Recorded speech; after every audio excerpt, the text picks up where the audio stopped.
How to fix Hogwarts legacy missing component error on Epic Games. 1. Install the Microsoft C++ runtime at https://www.microsoft.com/n-ca/download/details.aspx?id=481445 as admin. 2.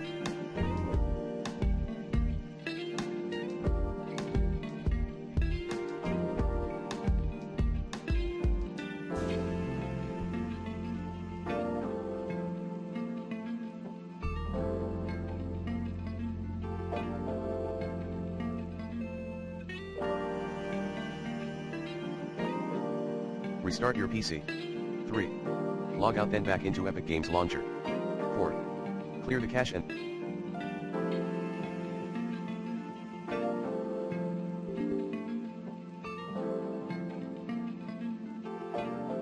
the temp folder. 5.